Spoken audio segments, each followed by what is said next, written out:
আজকে আল্লাহ তৌফিক দান করলে আপনাদের সামনে কিছু গুরুত্বপূর্ণ কথা বলবো। আপনার বরকত কোথায়? এখন দেখবেন মাদ্রাসায় এসে আমরা খতম পড়াই, হুজুর দিয়ে পড়াই না, ছাত্রদের দিয়ে খতম পড়াই।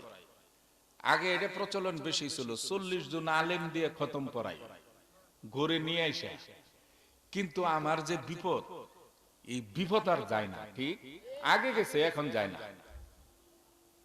তালেব ইলম মাদ্রাসার আপনার এতিম, এরা বেগুনা মাসুম, ঠিক? তাতে কোনো সন্দেহ আছে? নাই। কিন্তু বেগুনা মাসুম মাদ্রাসার 100 ছাত্র নিয়ে আইসে ঘরের ভিতরে দোয়া করাইলাম, সূরা ইয়াসিন খতম করাইলাম, কিন্তু বিপদ যায় না। ঠিক বর্তমান কিন্তু পরিস্থিতি তাই। আপনার এখন মসজিদে এসে যে পানির বোতল নিয়ে, হুজুর একটু পানি করে দিন, বাচ্চাটার অনেক পেটের ব্যথা। আগে আপনার ওলামায়ে কেরাম মক্তবের একটা হুজুর তেমন এলেমও জানতো না, কিন্তু বিসমিল্লাহ করে ফু দিলে অসুখ ভালো হয়ে যেত। কিন্তু এখন পুরা 30 পারা কোরআন ফু দিলেও কাজ হয় না। কিসের জন্য জানেন? আমেরিকার এক বিজ্ঞানী, তার নাম হলো বেনজিমাম ডিসরায়েল।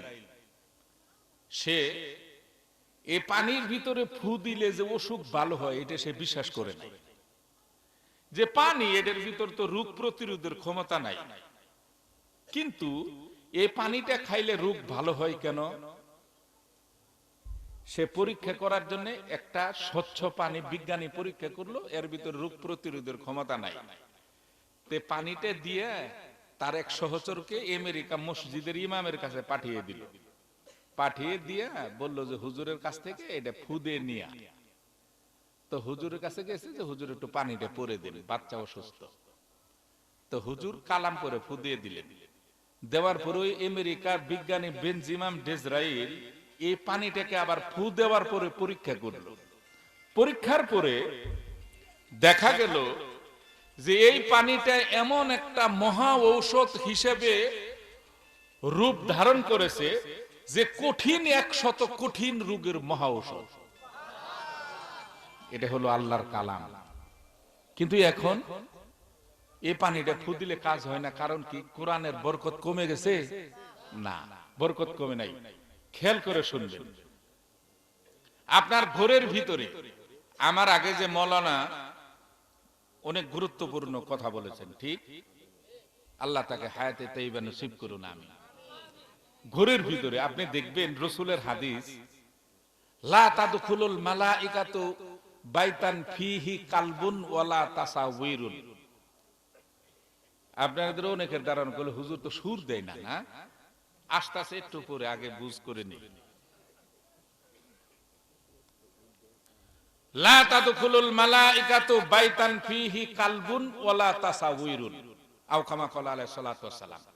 আল্লাহর রাসূল বলেন যে ঘরের সামনে কুকুর থাকে, দরজার সামনে, ঘরের ভিতরে বিভিন্ন প্রাণীর ছবি থাকে, ওই ঘরে কখনো আল্লাহর রহমত প্রবেশ করে না। আল হাদিস। নবী কি মিথ্যা কয়? না। আপনি দেখবেন গভীর রাত্রে কুকুরে বকবক শুরু করে দিল, বাড়ির মালিকে ভাবে কি যে চোর আসছে, লাইট নেই, এদিক ওদিক তাকায়, দেখে যে চোরের কোন আভাস নাই। যে কুকুরে বকবক করলো কেন? জিন, জিনকে কুকুরে দেখতে পায়, মানুষের রুহুকে কুকুরে দেখতে পায়। আপনার বাবা মা ইন্তেকাল করেছে, কবরে শুয়ে আছে, হয়তো আপনার বাবা মার রুহু আসছিল, আমার সন্তানকে একটু দেখে আসি, বাড়িতে পাড়ায় আসি, ওই রুহুকে কুকুরে দেখতে পায়। হয়তো রহমতের ফেরেশতা আসছিল রহমত নিয়ে, ফেরেশতাও কুকুরে দেখতে পায় ফেরেশতাকে। আমরা দেখি না, কিন্তু কুকুরে দেখতে পায়। এই গভীর রাতে আপনার এটা শুরু করেছে। দেখুন হাদিসে কুদুসিতে আসছে, প্রতি রাত্রে সুবহে কাজেমের সময়, সুবহে সাদেকের আগ মুহূর্ত সময়, এই জমিন থেকে বরাবর 3 কিলোমিটার উপরে এই জায়গাটার নাম হলো খাতিরাতুল কুদুস। এটা নূর দ্বারা নির্মিত। প্রতি রাত্রে আল্লাহ ওইখানে আইসা বসে, অসংখ্য রহমতের ফেরেশতা নিয়ে আল্লাহ খাতিরাতুল কুদুসে আইসা বসে। বসার পরে এই গ্রামের নাম কি? রঙ্গের দ্বারা না, কাহালগাঁও। আল্লাহ খাতিরাতুল কুদুসে বৈশা আল্লাহ ফেরেশতাকে কো, ও ফেরেশতা, কাহালগাঁওয়ের আব্দুল করিম নামে, এই নামে যদি কেউ থাকে না আমার মন খারাপ করেন না যে হুজুর আমার নামটাই পাইলো। এটা বোঝানোর জন্য বললাম আর কি। কোলা আব্দুল করিম বড় অসুস্থ অবস্থায় ভুগতেছে, তার ঘরে 100 রহমত দিয়ে আসো, তাহলে তার রোগটা ভালো হয়ে যাবে। আব্দুল কুদ্দুস, তার মা অসুস্থ, হসপিটালে, কোনো ওষুধই ধরতেছে না, তার ঘরে 200 রহমত দিয়ে আসো, তার মা অসুস্থ ভালো হয়ে যাবে। আবুল কালাম, তার রিজিকে বড় পেরেশানি, এবার ধান পোকায় খাইছে, পাট হয় নাই, আনারস হয় নাই, তার রিজিকের খুব পেরেশানি, বাচ্চারা না খায় থাকে, তার ঘরে 500 রহমত দিয়ে আসো, এই পেরেশানি আর থাকবে না। এরকম করে ভাগ ভাগ করে আল্লাহ ফেরেশতাদের পাঠাই দেয় কাহালগাঁও। আইসা দেখে যে আব্দুল করিম, আব্দুল কুদ্দুস, আবুল কালামের ঘরের সামনে কুকুর। ফেরেশতা রহমত নিয়ে যখন ঢুকবে, কুকুরে বকবকানি শুরু করে দিল। কুকুর হলো নাপাক, এটা ফেরেশতারাও সহ্য করে না, আমার নবীও সহ্য করে নাই। যার জন্য নবীজি কুকুর দেখলে বলতেন কুকুরকে মেরে ফেলো, বিড়ালকে আদর করত। যার জন্য যারা মক্কা মদিনায় গিয়েছেন নজরে মনে হয় কুকুর পড়ে নাই। আর আপনি এই কুকুর ঘরের দরজার সামনে রেখে দিয়েছেন, রহমতের ফেরেশতা রহমত কেবল ঢুকবে, আপনি বিপদে আছেন, আসে দেখে ঘরের দরজার সামনে কুকুর বকবকানি শুরু করলো, রহমতের ফেরেশতা আস্তাগফিরুল্লাহ আস্তাগফিরুল্লাহ কয়ে চলে যায়, ঘরে আর ঢুকলো না। ঘরের দরজার সামনে কুকুর নাই। আল্লাহর রাসূল বলেন যে ঘরের ভিতরে আপনি কিরকম নাফরমান লোক, আপনি কিরকম নালায়েক, ঘরের ভিতরে আপনার নেতার ছবি টাঙ্গায় রাখছেন অ্যালবাম দিয়ে। আপনি চিন্তা করে দেখেন, আপনাকে মন খারাপ করেন না, আপনাকে কি ক্ষমতা আছে যে শেখ মুজিবুর রহমানের কবর আযাব 1 মিনিট কমাই দিতে পারবে? জিয়া রহমানে পারবে? ক্ষমতা আছে কারো? এর সাথে পারবে? যার পার্টি যাদের লাফালাফি করতেন আল্লাহ আল্লাহ রসুলকে বাদ দিয়ে, এদের কি ক্ষমতা আছে আল্লাহর আযাব থেকে কমাই দিবে? বলেন কমাই দিবে? না, ক্ষমতা কারো নাই। ক্ষমতা আছে একমাত্র আপনার নিদানের দিনে আপনার সাথী হয়ে দাঁড়াবে বিশ্বনবী মুহাম্মদুর রাসূলুল্লাহ সাল্লাল্লাহু আলাইহি ওয়াসাল্লাম। এই ছাড়া আর কেউ আছে? নাই। আপনি নেতার ছবি টানায় রাখছেন ঘরের ভিতরে। আপনি কক্সবাজার বেড়াইতে গেছেন, ওই সমুদ্রের ভিতরে যে নারী পুরুষ উলঙ্গ হয়ে ছবি উঠাইছেন, ওইটা টানায় রাখছেন। এই ওর ভিতরে নায়ক নায়িকার ছবি টানায় রাখছেন, আপনার ছবি টানায় রাখছেন। আপনার বাবা ইন্তেকাল করেছে, বাবার ছবি টানায় রাখছেন স্মৃতিস্বরূপ, করেন নাই? মা মারা গেছে, মার ছবিটা টানায় রাখছেন। কসম খোদা, ওই ঘরে কিয়ামত পর্যন্ত যদি যতক্ষণ পর্যন্ত নয় ছবি থাকবে, কসম আল্লাহর, আল্লাহর রহমত ঢুকবে না।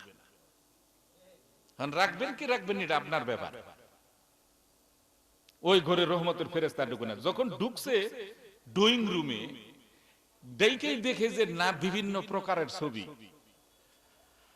আর আপনি দেখেন ড্রয়িং রুমে ছবি নাই, ডাইনিং রুমে ঢুকছে যেখানে খানা খায়, ওইখানে মনে করেন যে আপনাদের এই দিক দিয়ে তো যে কাঠের আসবাবপত্র বানানো বেশি, ঠিক না? আপনি মনে করেন চাকরি করেন, কোটি কোটি টাকা আত্মসাৎ করেন, 1.5 লাখ 2 লাখ টাকা দিয়ে শোকেস বানাইছেন।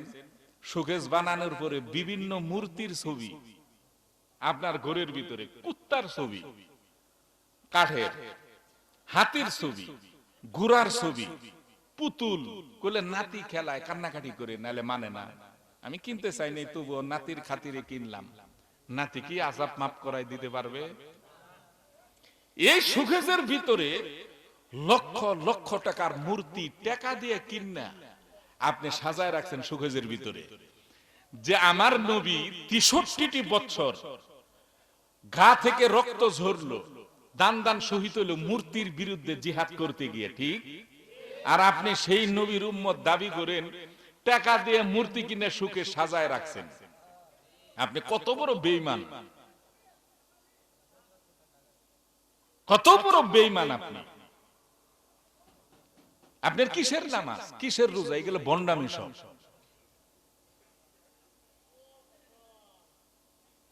এগুলো কোনো হক না, আদর্শ না রাসূলের।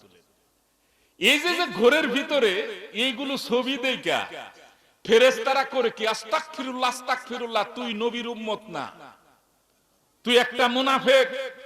এই কথা বলার সাথে সাথে ফেরেশতারা রহমত নিয়া আল্লাহর দরবারে খাতিরাতুল কুদুস গিয়ে কয়, আল্লাহ রহমত ফেরত নিয়ে আসলাম। কেন?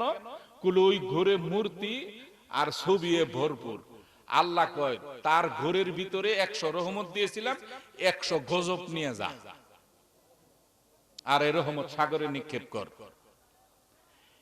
এই ঘরে যদি সূরা ইয়াসিন কেন 30 পারা কোরআন প্রতিদিনও খতম করেন, এই যে পানিটা, এই পানিটার মনে করেন পানি নেই, এটা দুধ, স্বচ্ছ দুধ।